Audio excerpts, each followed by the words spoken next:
This podcast is brought to you by the IIEA, sharing ideas, shaping policy. Well, good afternoon, everybody. You're all very welcome to the Irish Institute for European and International Affairs. My name is John O'Brennan. I'm delighted to chair this event this afternoon and to welcome our visitors from Ukraine. For those people who are joining us online and for people in the room, please note that the address will be delivered on the record. Guests are invited to submit their questions via a Q&A function on Zoom. And when you do that, I'll be then able to relay the question to our speaker this afternoon. And before I introduce our speaker formally, it's a great pleasure to welcome back to the Institute Ambassador Larissa Carrasco. And Larissa is going to say a few words to start us off. Ambassador, thank you.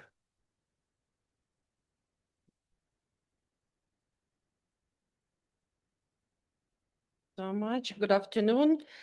It is a great pleasure to welcome you today in the Institute of International and European Affairs for this timely discussion on Ukraine's path to the EU in the time of Ireland's presidency, defending democracy and shaping Europe's security future. First of all, I would like to sincerely thank the IAEA for hosting this event and for maintaining a strong focus on Ukraine during one of the most defining moments in the modern European history.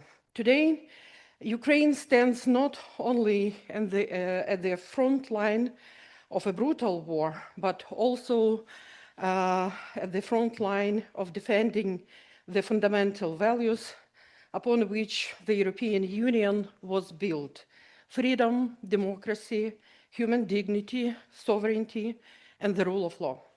Ukraine's path to the European Union is not merely a political or economic process. It is a choice made by the Ukrainian people, a choice that Ukrainians continue to defend every single day at an immense human cost. Despite Russia's full-scale war of aggression, Ukraine continues to make steady progress on its path toward EU membership. Even under the constant attacks and extraordinary pressure on public institutions, European integration remains one of the key priorities of Ukraine's national policy. This demonstrates not only resilience, but also its profound commitments to democratic governance, reform, and its European future. We highly value Ireland's consistent and principled support for Ukraine, as well as its strong commitment to the European Union's enlargement policy. Ireland's political, humanitarian, and moral solidarity with Ukraine is deeply appreciated by the Ukrainian people. Today's discussion is therefore not only about Ukraine's accession to the EU, it is also about future security architecture of Europe. Russia's war against Ukraine has demonstrated very clearly that Europe's security is indivisible. In this context, Ukraine's future accession to the EU is a direct contribution to the security, resilience, and strength of Europe as a whole. Ukraine is already making a significant contribution to European security through one of the largest and most experienced armed forces in Europe, as well as its expertise in modern warfare, cybersecurity, defense innovation, and societal resilience. It is therefore especially important to have with us today Oleksandr Korniyenko, first Deputy Speaker of the Verkhovna Rada of Ukraine. It's our parliament. And I'm confident that today's discussion will offer valuable insights into Ukraine's reform agenda, its European aspiration, and Ukraine's role in shaping Europe's future security, and democratic development. Thank you once again to the IIA, our Irish partners, and to you all, my dear colleagues, ambassadors, representatives of diplomatic corps, and all other guests for being here today with us. Thank you.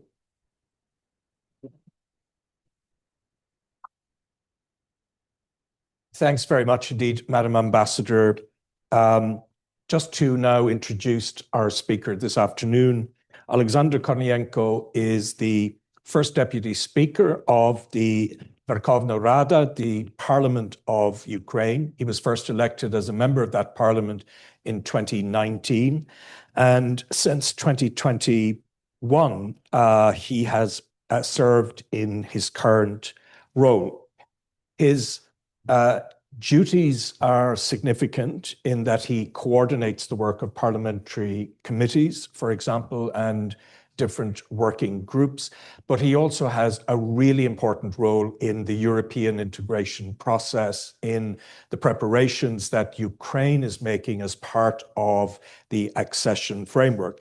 And I think it's fair to say, after many years when the accession process was kind of moribund, Ukraine's accession application, along with that of Moldova, really helped to revitalize the whole process. And there's a seriousness about it now that many people think was absent for too many years. So we're delighted to welcome you, Oleksandr. No, thank you. And I invite you now to address us. Thank you very much. Thank you very much. Thank you for your representation. Thank you. I would like to share my sincere gratitude to our host, Institute of International European Affairs, and distinguished ladies and gentlemen. It's a big honor for me to be here to speak on behalf not only of Ukrainian Parliament, but also on behalf of Ukrainian people, because you're very right, we elected 7 years ago. I don't mind if you had such long convocation of Parliament in Ireland.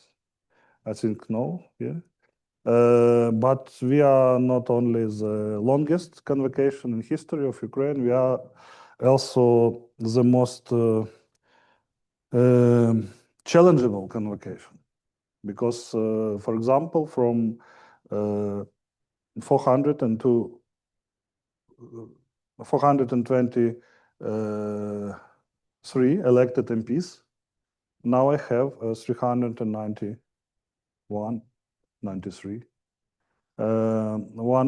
Another way, it's unstoppable of this convocation because of war, because of martial law, and another thing, it's EU integration, because we become that convocation who adopt all necessary package to receive candidate status in 2022, and only 2 flags were involved in our plenary hall for this 35 years of independence. First was Ukrainian national flag. It was involved of Independence Day, 22nd of August 1991. And second flag was flag of EU that was involved on first day of our candidate status in July of 2022. It's very symbolic for us. It's very remarkable for us because, you know, we all remember this picture from Revolution of Dignity, for example, while our people protested on behind this flag of EU. And the picture of first day of grid and awful massacres in Bucha, while we also picture while some corpse were laid on the ground with some EU symbolic. Because it was usually Ukrainian people who died for EU also, because of massacres and because of these attacks of Russian Federation.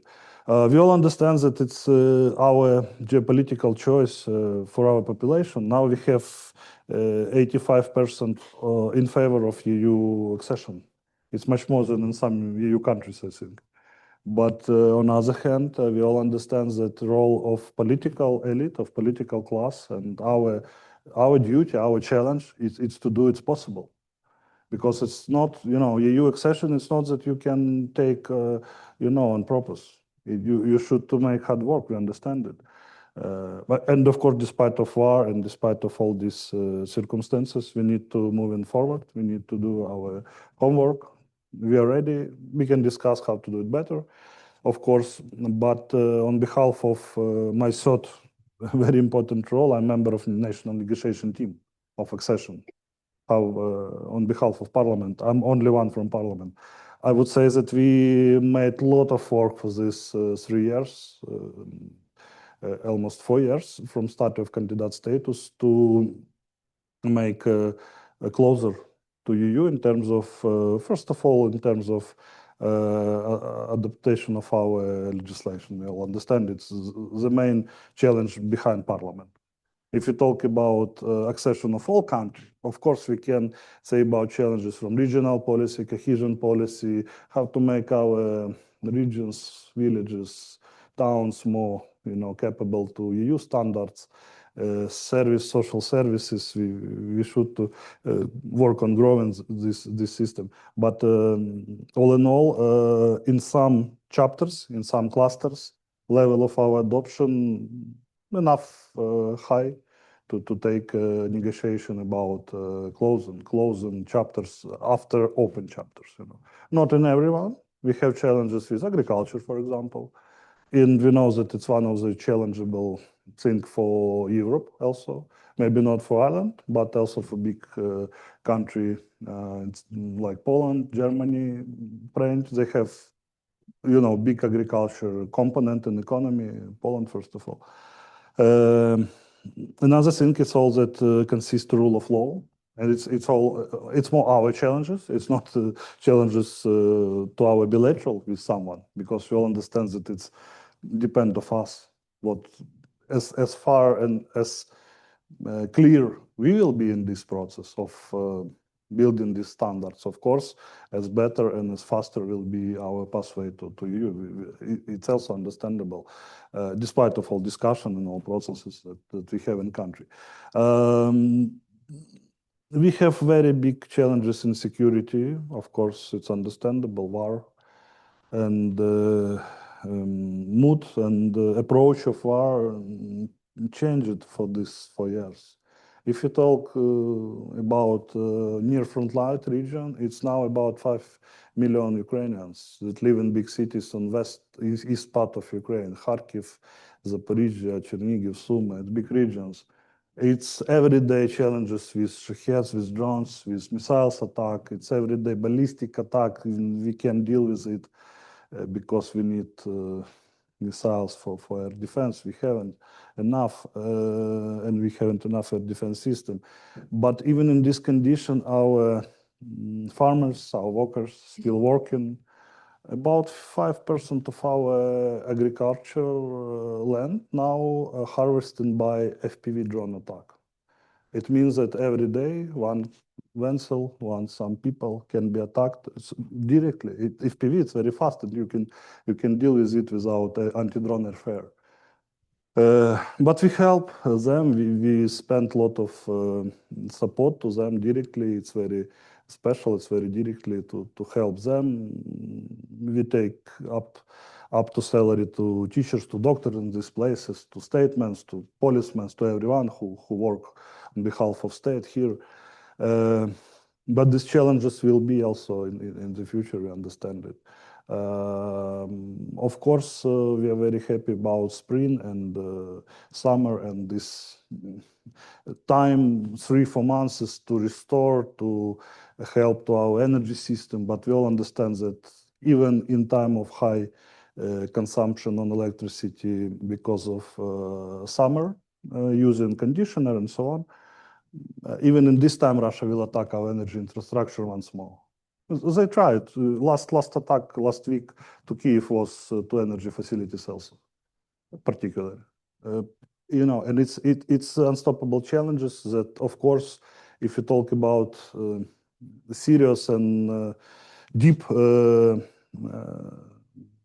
changing and reimbursement our economy, we need peacetime, of course. Because in time of war, it all time will be some new challenges that cover all your process with previous challenges. Only we rebuilt and we made something with an energy system. We should work with, energy distribution. Only we start to fix energy distribution, we should to build decentralized system. It's all time money, it's all time challenge, and it's all time changing of legislation also. And what is good news is that a lot of legislation that we changing for this for last year in terms of energy sphere, for example, it was in regards of key EU, and it was part of our integration exactly. It's not bad. We do to double work, in one time, double result. But sometimes, of course, focus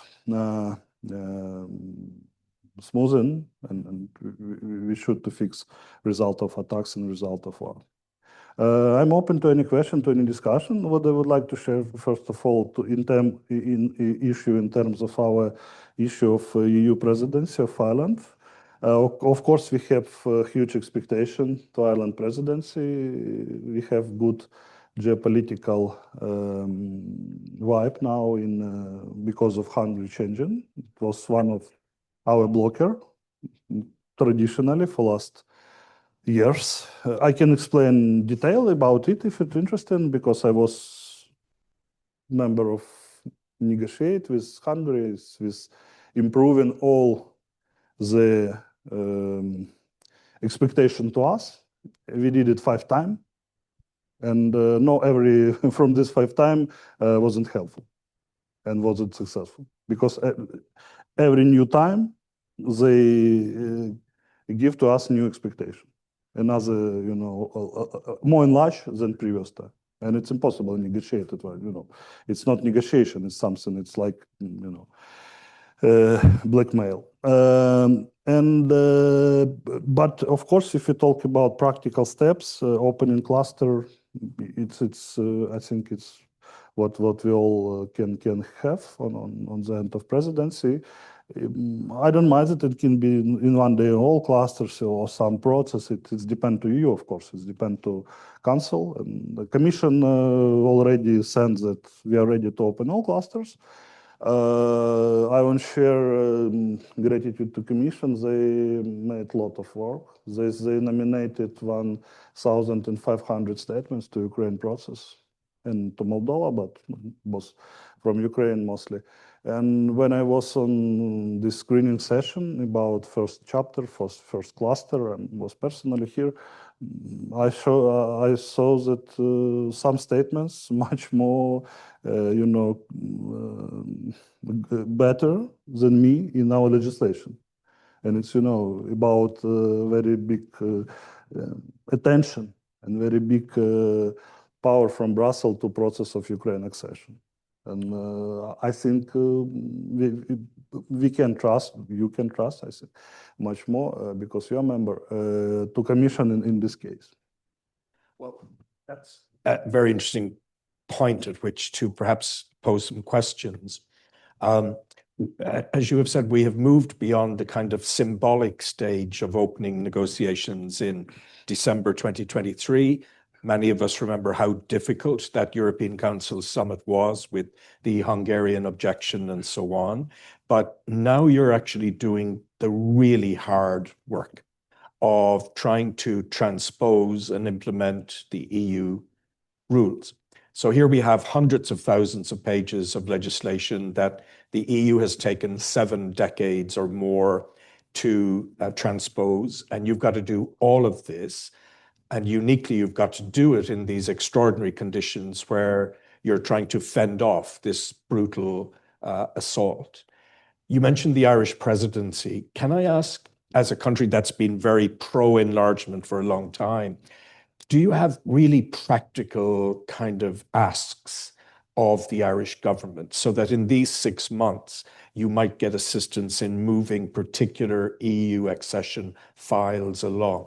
What would you practically like to see from the Irish presidency in the next 6 months?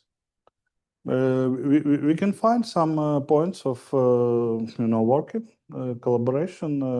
All time for us interest in agriculture issue because we best in this in a practical thing. We are one of the biggest exporter of grain in Europe. the biggest in Europe, one of the biggest in the world. But we want to change our agricultural economy. It's our challenge. We understand it. We found two big ways to change it. One way is changing to food precision. And we want to be exporter of final food, not raw. It's okay to export 15 million ton of corn every year, not bad, but we want to export something more useful to eating. Added value. Yeah, added value. And why it's something that blaming us. We're a big agricultural nation and we export raw. It's not good for 21st century. We want to work on food precision. Particularly, what I want to say about our potential sphere here is making animal food, because we want to enlarge and develop our food production from pork and some calves, and we have the best chicken. But we need to add this another meat to this panel. And I think it can be very useful in this regulation, because we feel one of the problem in regulation is fear in this case. Our level of compare not enough in this case. Another one, it's energy precision from agricultural. It's interesting. And in this case, we can share something with Irish businessmen. We can build something common, because we have a lot of facilities to make biomethane from our agricultural law. We open biomethane export from Ukraine despite of war. And right now, our farmers export biomethane to EU with Brussels merit for this.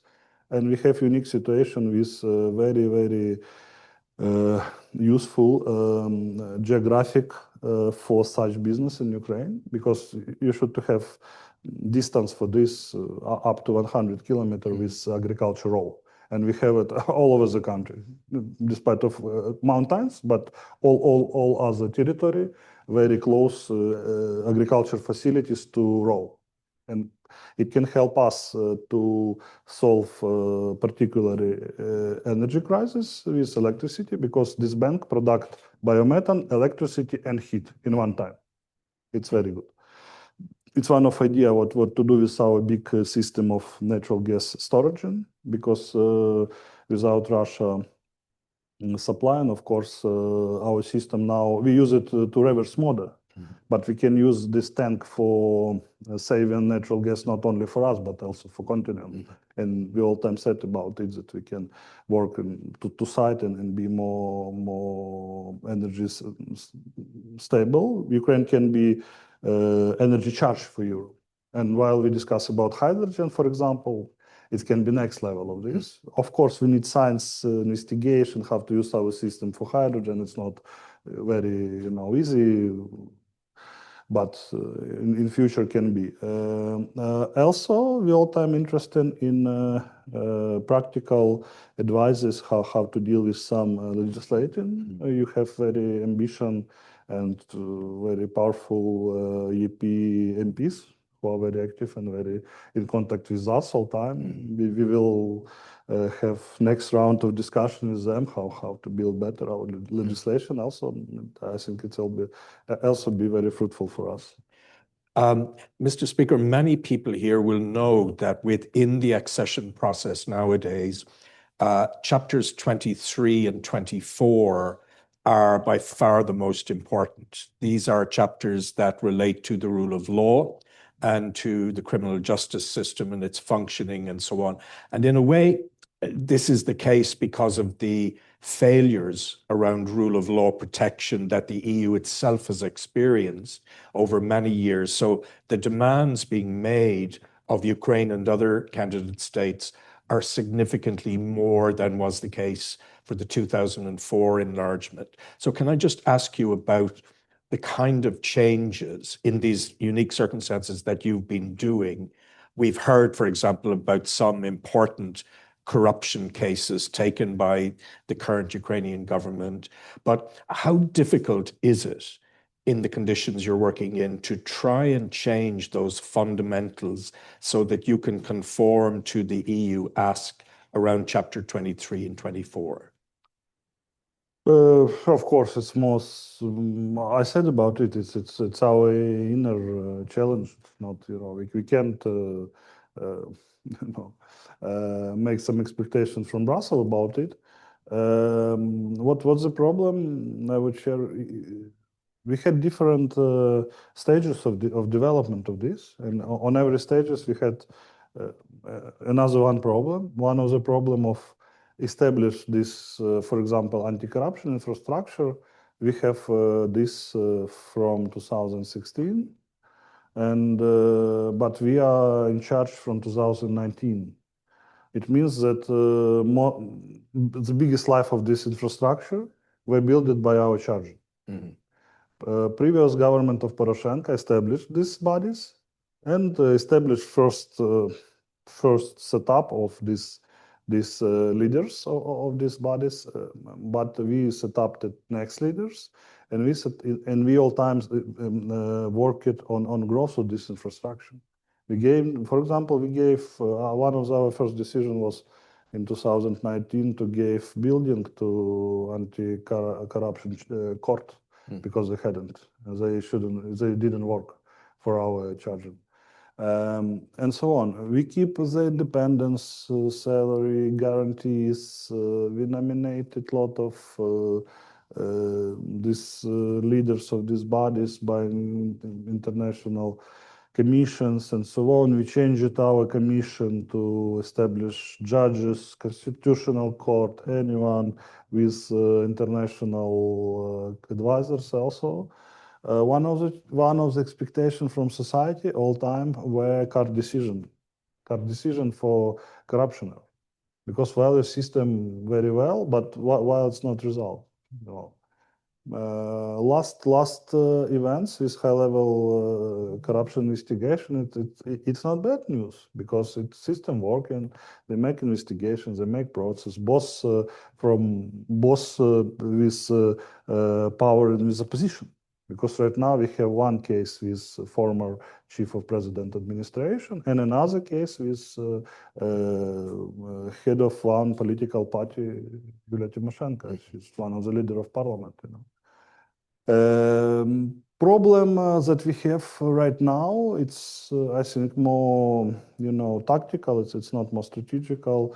It's about how to do better. For example, we didn't finish one part of reform with judicial system, but Brussels and country members expect next steps in reform of criminal part of this, to nominate a general prosecutor another way, for example. For example, it's up to constitution. We need to change constitution all in all to this. We can make some semi decisions, and it can be, while not. But all in all, to change in general process of nominate prosecutor, we need to change constitution. We can do it in martial law. Sure, but may I just come back to this, because the gap between transposition of EU measures and actual implementation of those measures on the ground, that's been one of the things that has emerged out of previous accessions. And I think many people in Brussels and elsewhere would say, okay, we're taking a bet on you delivering the reforms that you say you will do, but we have to be sure that those reforms are deeply embedded in your institutional structures, that if a new government comes to power 10 years from now, they can't undo those structures in the way, for example, that Orban did after 2010 in Hungary. So what are you doing to ensure that whatever you're implementing can be deeply embedded?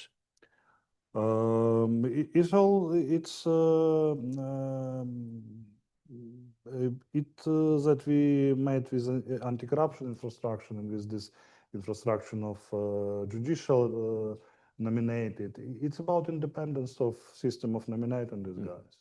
But it's sometimes this system it works different, because if you talk about judicial reform, for example, such difficult and deep process of nominating and estimating these judges, outcome of this, it's lack of judges right now. And for population, it means that lack of justice, because it not only problem of the system, because it also our problem in general, because of decentralization reform in country. We made new system of counties on your language, but we didn't change system of courts, and old system of courts, new system of counts, it's some disruption. But from other hand, process, while, for example, Ukrainian judge now need to send two different integrity declaration. It's very seems by content, but to two different places. One, it's open in open register of declaration, as my declaration is Madam Ambassador declaration, and another one in special court system of such integrity declarations. And while I respectable judge, you know, I'm working all my life, I studied, I'm clear, I'm without any corruption pretends to me. Well, one I should to, what is it? Isn't confident, or what is it? You know, every reform we need to connect, we need to explain what is, why it's so important, and so on. Another one thing, it's nominating of another one statements with international experts. A lot of discussion about efficiency of these bodies after that. Not of some process of nominating, it's okay, but expectation to these bodies sometimes become much more higher, because these heads of these bodies were nominated in right way with international advisors.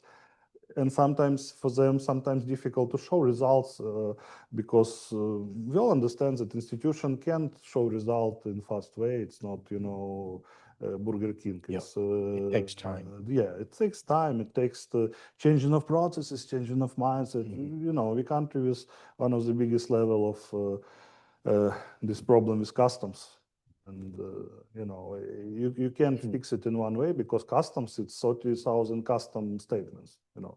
They work on every this. We have 5 country neighbors, and with a lot of customs with every country: Hungary, Poland, Slovakia, Romania, and so on, Moldova. It's not easy in one time. But on other way, this discussion is present. We should to be frankly. It is discussion present in parliament. This discussion present in society. How to build better, in what way. We have not officially Euro pessimist right now, but I think on post-war election we will have. And it's also, I think, normal part of life of European country. In every country, we have some more optimistic, more pessimistic to you forces. Why not? But we need to understand that geopolitically, we have no another choice. We have no another economy possibility, only EU, because, you know, we can't return to Russia framework. I'm going to come to that question, or a series of them, in just a moment on security, but you mentioned optimism. President Zelensky has said that he hopes Ukraine can become a member by 2030. Now, some would say that's optimistic. Some might argue that it's very unrealistic. I wonder, could I ask you to try and make a calculation, given how closely engaged you are with the process? Is there a realistic date in your mind when Ukraine might become a member of the European Union? If from our side, like from Parliament, from my side, we can adopt. You know, we had in our history adoption of 15, 19 acts and 1 act. We can do it. It's not a problem. We can prepare to this, I don't know, 2 months, but we will prepare 1 act to adopt 500 acts. It's not a problem for us. It's discussable, it will be discussed, but, you know, while we avoid COVID-19 quarantine rules, we adopt changing to 100 laws in 1 act, because it should work in 1 day. Quarantine stop, and, you know, law should stop. If we talk about changing of constitution, we need it for EU accession also, because, for example, we haven't part about EU citizenship, about some election rights and so on. It needs more time because constitution is something that makes separately, and we need two parliament session. It's more than half of year, maybe 9 months, 12 months. We need constitutional court decision. It also additional time, but we can be quickly. We can do it in I don't know. Okay, 2 years. Okay, while we today summer 26 to summer 28, we can adopt 500 acts. Government will adopt 3,000 under law acts and so on. But it's more technical. We talk about political map of EU next years, next time. It might be very different. Absolutely, to next election. Yeah. What will be in French? How will be solved situation in Germany, or it will be held next time? What will be the situation in small countries who are very influenced to all this process? My lovely Poland, our neighbor, what will be with them? They will have election, parliament next year also. Our lovely Baltic countries, our friends from Spain and Italy and so on, Greece, every from 27 countries, it's new challenges, it's new part of process, it's new part of negotiation. We negotiate with all of them, and for this 4 years, we become much more closer with a lot of EU countries that we never had before such connection with a lot of these countries. We open embassies with all countries. We work on enlarge our embassies in our EU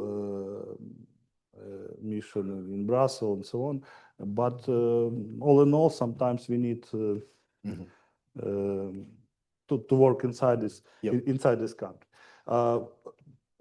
What I can to share in general about our accession, I think it's it's not only for us. It's important not only for us, but and in general, it's not only for us, it's for Europe's security. All in all, we have the biggest army in Europe. And now I can say not only the biggest, the modernist army in Europe. Can I just turn to that area then, Mr. Speaker, because I think people will agree that not only has Ukraine proved tremendously resilient on the battlefield and in your society over the last 4+ years, but also incredible capacity for adaptation. And you can see that, I think, absolutely in the defense industrial sector. And my question then on that basis is, does that make Ukraine's membership bid more attractive, do you think? That because, as you rightly say, Ukraine is such a serious security actor now, potentially it's a core part of any newly emerging European pillar of NATO or a European defense union. When you've met a lot of delegations in a lot of countries, I know, in recent years, do you get that sense that it's working to Ukraine's advantage, that you have proved to be so adaptive?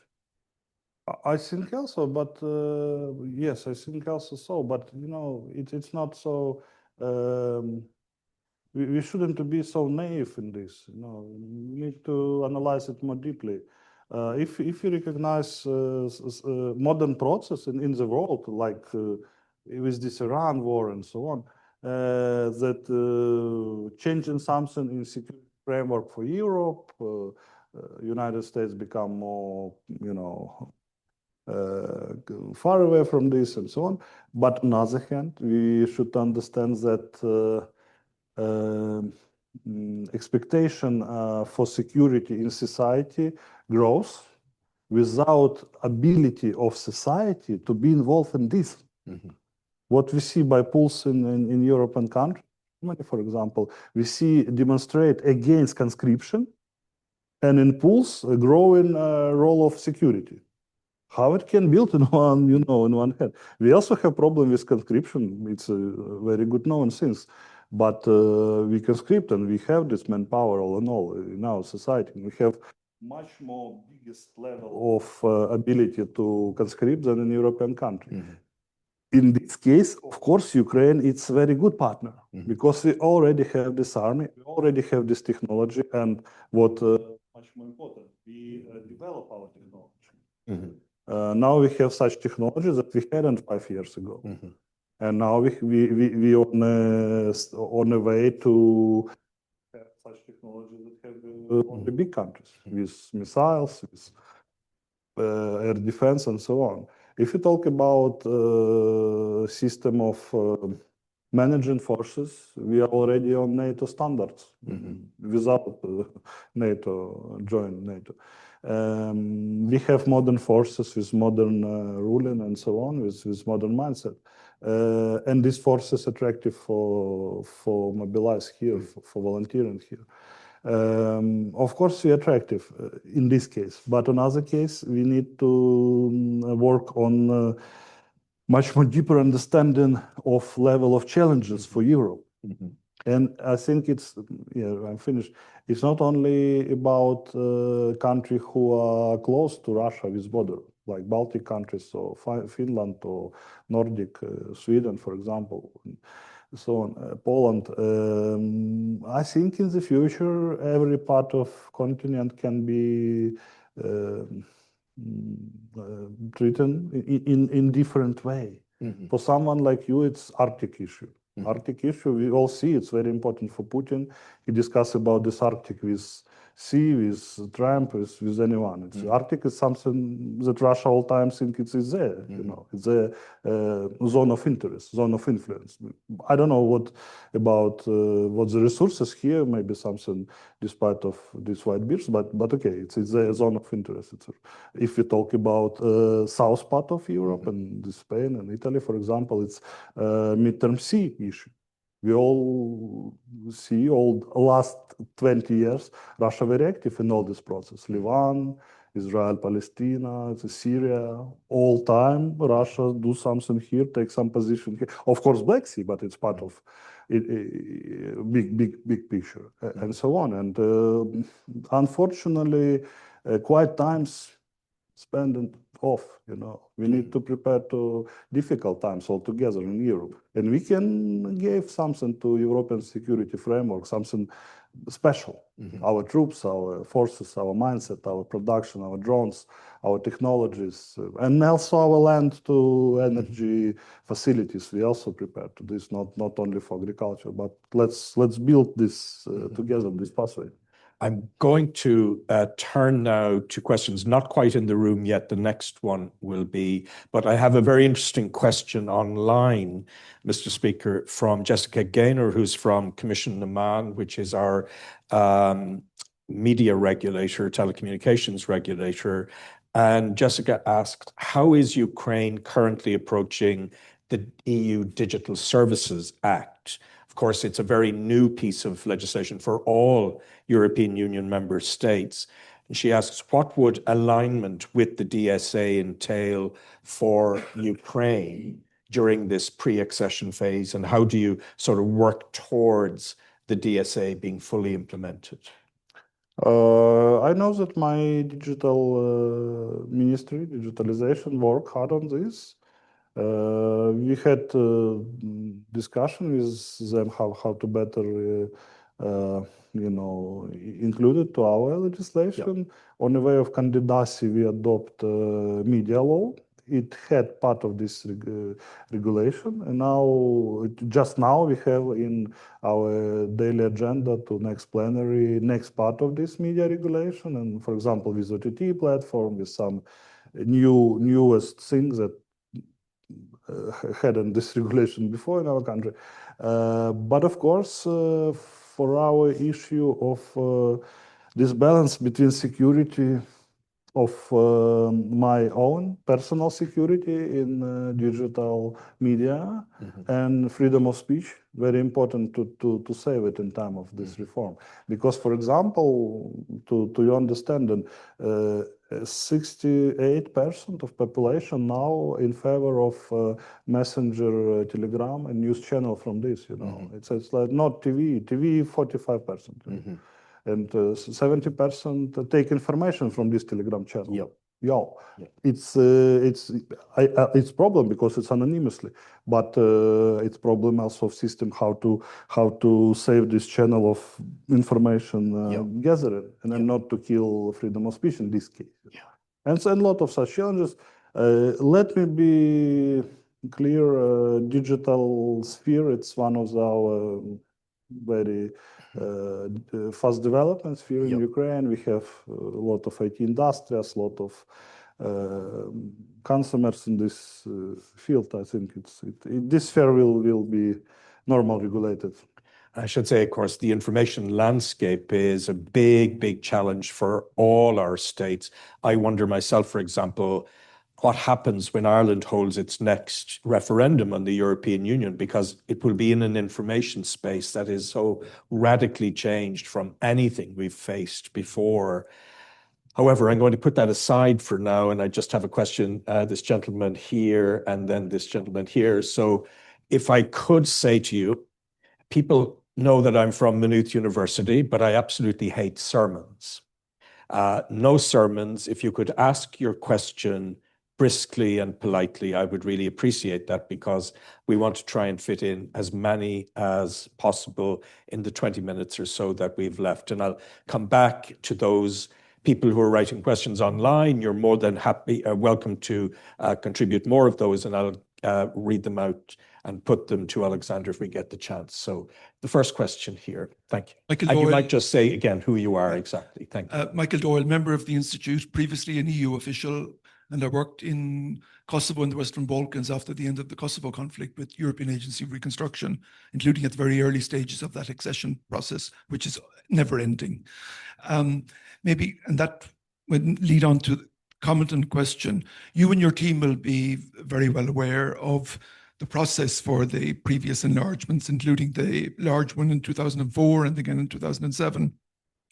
If we now accept, both in the EU as well as in Ukraine, that our mutual security concerns should be at the forefront of the process for Ukraine, as against maybe previously where it's been access to the single market has always been at the forefront. If that is the case, what would be the big asks of Ukraine to the EU, including to Ireland during the upcoming presidency, for adaptations to the enlargement process that you think would be in the best mutual interests of Ukraine and the EU for our security going forward? Thank you. Great, thanks. And I think we'll take the second one and we'll combine them together. Ronan Tynan, a filmmaker and member of the Institute. No sermons, Mr. Chairman, but I must say it gives me great pleasure to be able to acknowledge some satisfaction with our leading politicians in achieving unity and supporting Ukraine, which I'm immensely proud of, and hugely respect the efforts of the Ukrainian people in resisting the most brutal form of aggression. But just to briefly ask you about sanctions, because I was shocked to read in the FT on Saturday to see the number of components in Russian missiles that have been made in Western countries, and what more can we do to stop it? And again, I was shocked to see that Israel buying stolen Ukrainian grain from Russia was deeply shocking given the support. While Israel has run a savage genocide, has been tolerated by Europe, it was deeply depressing as well. So what more can we do to make these sanctions effective? And is there anything during the Irish presidency that we may be able to do to highlight that issue? Thank you. Thank you. I will connect these two questions because they're very close. You know, what's our mutual interest with EU? It's to build a common security framework practically, while we work on this adoption, legislation, political process in big capitals, and so on. EU, you know, it's one of the how EU all-time work. Starting all-time ambition and all-time, you know, very active. EU nominated brilliant Kubilius, Andreas, our friend, to this Vice President of Security. They established safe program to this. We're very in favor of all of this. After that, starts some bureaucracy. It's okay for EU, we all know, but we all time ask EU to be more faster in this bureaucracy because, you know, we need ammo, we need drones, we don't need bureaucracy. I think it's not maybe polite, but, you know, it's okay for us. We fight in country. Some things like sanction on this stage, I think another way, it needs much more bureaucracy because a lot of avoiding sanction because of implementation, not because of adoption packages. Packages are not bad. And if we will observe 20 packages, We will see, very good decision and very interesting ideas, how to stop avoiding, how to stop double using, how this with tanker fleet and so on. It's a lot of good ideas, good decisions. But implementation, it's first of all on the side of countries. And while we have no one big place of observation of implementation, because it's Commission matters, but we'll understand, relationship between Commission and countries sometimes. We need much more observation about it, and of course, this observation should be before making this missile, and before this missile will crash to my brothers and sisters to the apartment to left bank of Kiev when 24 our people killed last week. Another one, I think very good direction.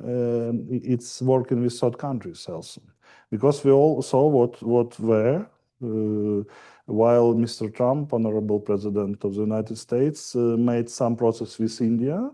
And it's become painful for Russia also, While India stopped to use oil, for example, only because of geopolitical big talks, not because of some, things.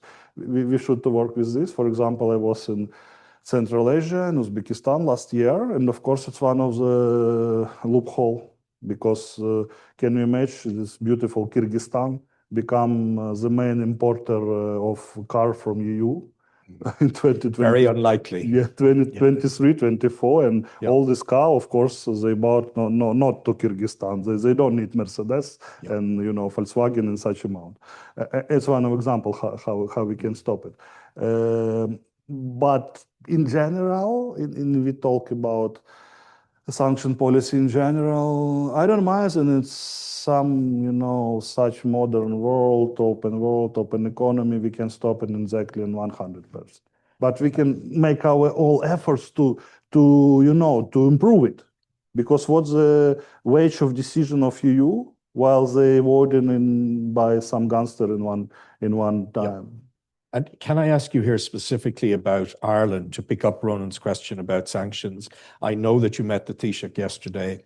There has been a lot of controversy here about the Oleksandr Korniyenko-owned Rusal plant in Aughinish, County Limerick. I grew up there next to it. I saw it being built in the 1980s. Recent revelations by the Irish Times and its partners showed that a huge part of the alumina being produced there is going directly to Russia, and it's being used to kill Ukrainian civilians.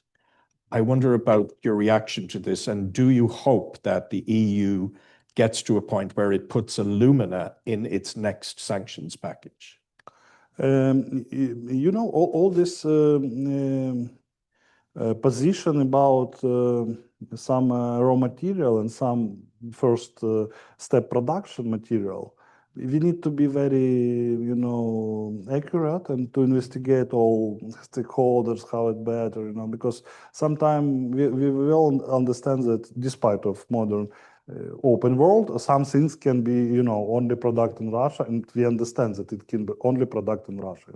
We should to be much more, attentional to this. But or general, of course, my attitude all time to stop any trading with Russia for EU. Of course, it's my position like Ukrainian politician, and we're very in favor of stopping using Russian energy on third year of our aggression, and on first year of our aggression, because it's all time painful to Ukraine to read news that export of oil and coal to EU from Russia increase, and while this level of drones to my head also increase. It's our people see this connection directly in news. Okay, they have much more money from EU. They can buy from Iran this shahed and send them to my home. And as you say, you end up with 24 civilians being killed in Kiev. Are there other questions from colleagues in the audience? So Matt, you were next, actually. Sorry, here. No, it's fine. Okay. Thanks, over here. And we'll take two together again. Yeah, thanks again. First of all, thank you very much for your interesting presentation. My name is Oleg Chuprina. I'm a PhD candidate from Minov University. My question is, you already mentioned that one of the major challenges for European accession to the Ukrainian accession to the European Union is agriculture. And as we know that France and Poland, for example, they would be probably the major kind of countries which resist this. Have you ever discussed or thought in Ukraine that Ukraine probably should switch its focus of exports to Asia, Africa, global South? In this case, would ease the pressure on the European markets? Thank you. Yeah, that's a really great question, Another Oleg. And there's one more over here. And we should mention the dispute about Polish grain or Ukrainian grain a couple of years ago. It was a sort of bad harbinger of what might happen in the negotiations, where countries that are really supportive of you were suddenly objecting to Ukrainian grain being exported. Yeah. Yes, thank you. My name is Vincent Boland. I'm an independent journalist. And there's a lot of speculation at the moment about Putin under intense pressure in Moscow for reasons of economics, of the war itself, of just the sheer awfulness of what's happening in Russia. Is that the position? Is that the impression that the Ukrainian government has? Say, Ukrainian intelligence, etc. Is that your view that actually he is under growing pressure and that he's becoming weaker? And how does that play into Ukraine's thinking on the conflict and on how and when it might end? Thanks. That's great. And it connects to a question from our colleague Peter Gunning online, who asks if you could possibly speculate about Ukraine's future relationship with Russia post-Putin, whenever that might be. I will start with this grain issue. It's my lovely. You see, of course, more strategically, it's to change model of economy to food producing and to producing this at value products from food energy, for example, or food final product or final product for agriculture of other countries, for example. What's one of the fear, for example, okay, and in my country, one of the country from members have very big fear, not about our raw grain, but about final product for animals. Because this country, one of the champion in these products. And they say, okay, while you have so enough raw, you can make enough this comprehensive corn to feed in, animals. So, what are we doing with export? It's already oriented to global South. It's already. And we sent 60% of grain to Djibouti, not to this Western ports, but also ground way. It's one of the popular way to work in, and it's through Poland to Poland harbor. It's very, sometimes it's not closest, but it's safer, because all in all we have Black Sea route. It's protected by our forces with partners, but sometimes Russia attack this fleet in harbors in Odessa. It's not, they attacked harbors. They don't attack the ships, but like part of this ships also can be fired. Another challenge is how to explain and how to deal with big countries in Poland, Germany, French about our accession to market, because it's part of our strategy.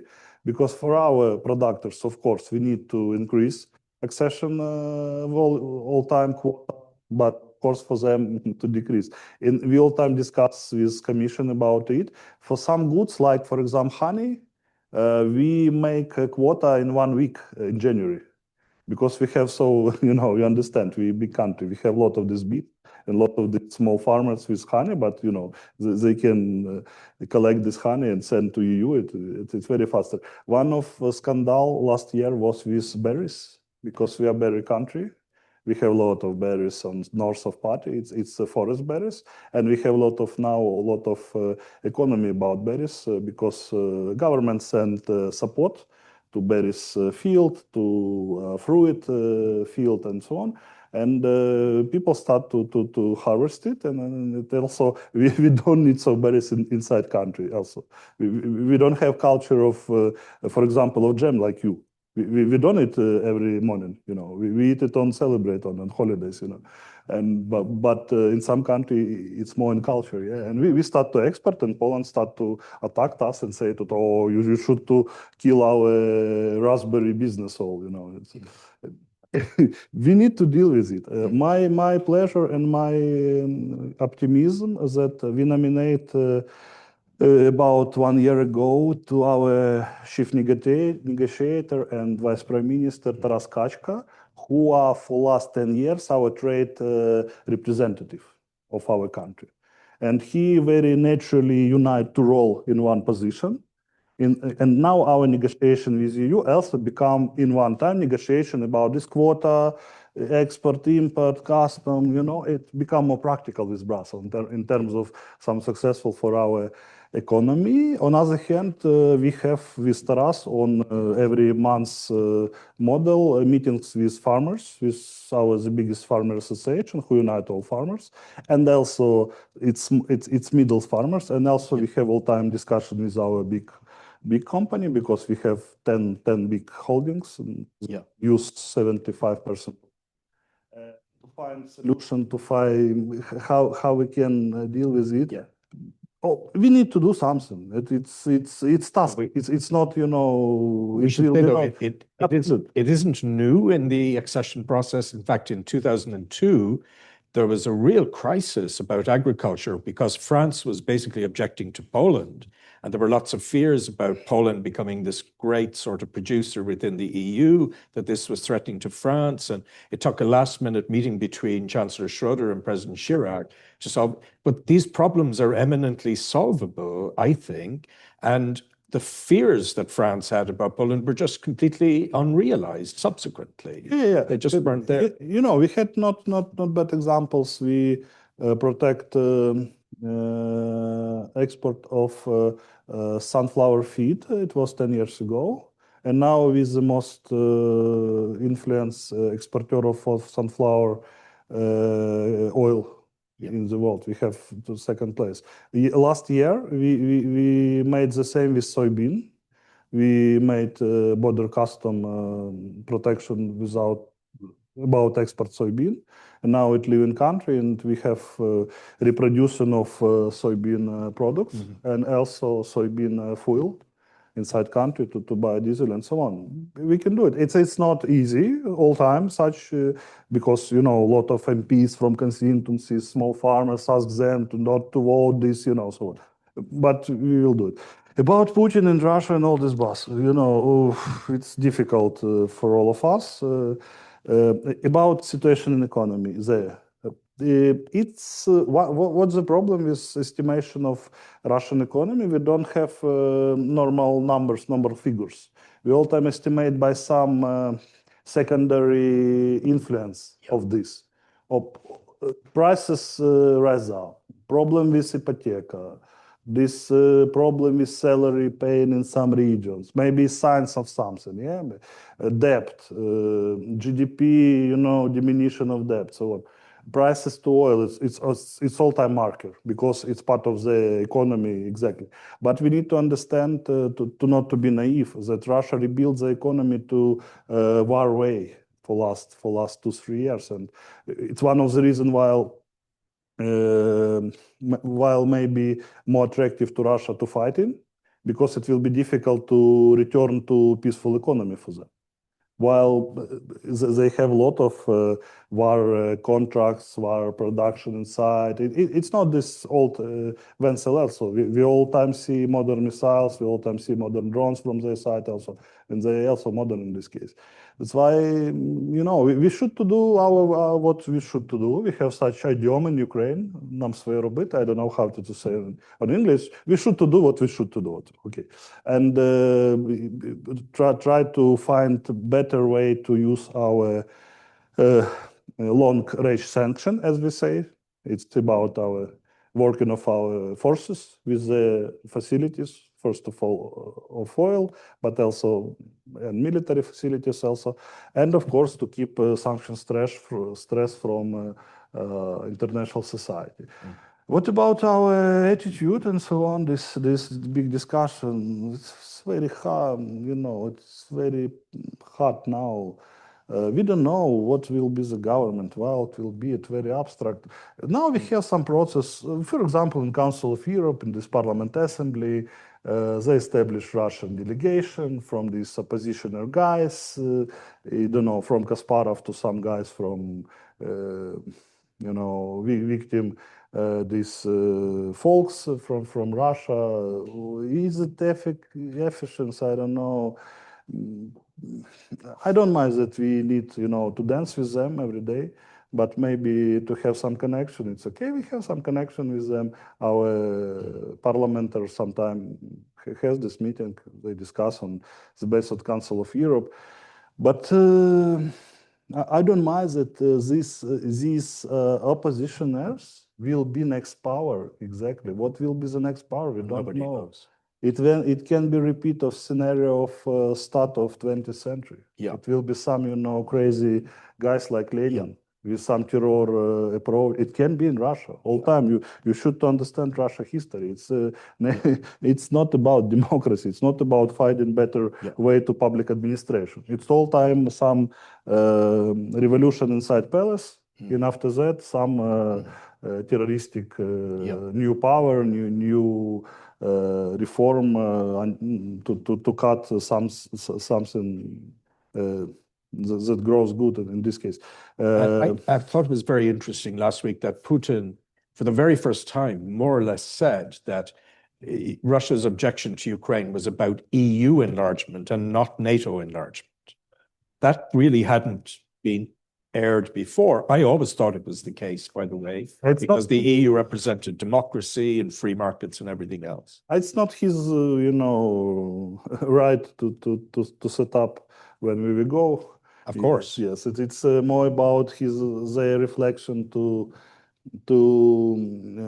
how I'd say yesterday, one propagandist, this Simonyan, yes, she said, we win Ukraine in 3 days.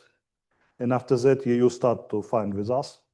And this 4 years war with Europe, is not with Ukraine. It's also some renewal of mindset that they fighting with Europe, not with you, with Europe. And Ukraine, it's like victim of this big fight, and then with Europe. But it's it's a trick, because we all understand that Russia interested to occupy Ukraine, to dirt Ukraine from the map, and so on. It's not about some economical reasons. I don't know. You can estimate what they do with cities on Donbas region. They dirt them to the ground, to zero. What's the economical reason of this? You will have only empty field about it. Not some these mines, not some this industries, not nothing, doesn't work after this campaign of Russia forces all time. Okay, they destroy all our energy. What's the sense of rebuilding of $1 billion after war, of rebuilding our energetic for them? It's only about occupied. It's only about empire willing and so more deeply ways to think. We have time for just two more questions. Two. Matt, Two. And back to Fergal as well. Sorry. My question was basically asked about agriculture, so I will forgo my question. Okay, great. So I'll give the honor to Fergus to put the last question to the speaker. Yeah, thank you very much, and thank you for the presentation. Fergus O'Bara, head of the European Parliament office in Ireland. And my question relates to, your negotiating strategy with the EU, and have you thought about when you're processing these 70 years of, a lot of regulations and directives and so on, turning the tables a bit and reversing the logic, and to sort of paraphrase President Kennedy, ask not what your country can do for you, what you can do for your country. In other words, asking what Ukraine can do for the European Union. I mean, we talked about in the area of security and defense. As President Metsola said recently, I mean, Ukraine's freedom and Ukraine's security are Europe's freedom and security. But what about other areas? We want digital sovereignty. Are you putting on the table saying, look, you need us because this is what we're going to deliver for you? Yes, very shortly, three things, single market. It also, we are not Germany, we are not French, but we also have 40 million of people who are very able to take part in European economy, to buy a car, to buy food, to buy clothes, and so on. Because of war and because of our economical problem before this, some big sphere in Ukraine are not established. Clothes, for example, 85% of our clothes import from Turkey and so on countries, but it can be from single market and so on. Big machinery building, for example. I take tours through country every month. I have visit more than 200 visits for last 5 years on every industry, from military to non-military, from some clothes, for some food, in all machinery from Italy, Germany, so on. Single market, it's okay. Next, it's energy supply and energy stability. We can be charged, you can use it like battery for EU. We need to build it, we need to find it, but it can be useful. We can use our land for some technology, not only for agriculture, and we have it now. And now we build decentralized systems that can be very stable and can be very useful to the future also. I think it's one of the directions that can be very interesting also. And also we have nuclear stations that, it's helpful in such cases, and And last but not least, it's more psychological. It's more about spiritual, and it's about our bravery. And about what is bravery about nation? It's bravery in anything. We're bravery on battlefield, but as well we are bravery in business. For example, 4 unicorns from Ukraine, big IT unicorns. In Ireland, you very good understand what is it and how IT can develop country in fast way. We have champion in sport, we have champion in business, we have champion in culture, and so on. We win Eurovision 3 times. For 35 and so did our colleagues from Bulgaria. Congratulations. Yeah, congratulations. Yeah, and so on. And it's about our courage. It's about our opening to the world. Now we have additionally bonus for EU. It's our 6 million people here, exactly like in Ireland. We know the success here and the results here, but also in big countries, in Poland and so on, Germany, and but also it's a population who will be a bridge between EU and Ukraine, and this economical and all other bridge will build also very active. That's why we are it's bad to compare with Moldova or with other one, but every country interested in something for EU, and every country matter something for EU. I think we all should to find this solution, to find this connection. That's why I'm here. That's why I'm not only here, but in every country all time. That's why I 2 times 2 years exactly, at least in EP with negotiation. That's why we all time wait in you and your delegation in Ukraine, and honorable professors. We also help you to find new ideas and new inspiration for your next researches and books, and we open country despite of our security challenges, but we will. Well, I should say I'm doing my bit on that front, because I'm writing a book with Ukrainian and Polish colleagues about Ukraine's accession to the EU. I also want to congratulate my PhD student Oleg Chuprina, who submitted his PhD thesis last Friday. I think we're a very good example. of this increasing Irish-Ukrainian cooperation within Europe. I want to, however, bring the event to a conclusion, and in doing so, I want to issue some thanks to our colleagues here at the Institute, to Lorcan, who looks after the technical work, to Kieran and everybody else who has made this a fantastic event. Thank you very much indeed. Thank you to our audience, those of you who are online, and everybody who is here with us in central Dublin. It's always a pleasure. And thank you in particular to our Ukrainian colleagues. Firstly, Ambassador Garasku, who has been a tireless and fearless champion of her people since she came to Ireland and has earned enormous respect for Ukraine in that time.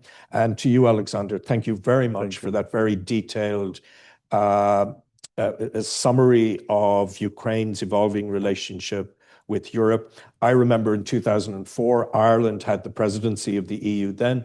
We hosted the so-called Day of Welcomes, where 10 new countries joined. It's imprinted in my memory because in a way, Ireland was an example of how transformative European Union membership could be. And to go back to your last point, Garrett Fitzgerald, our former Taoiseach, he said, the most important change that we got was psychological. Yeah, it changed who we were and how we thought about the world.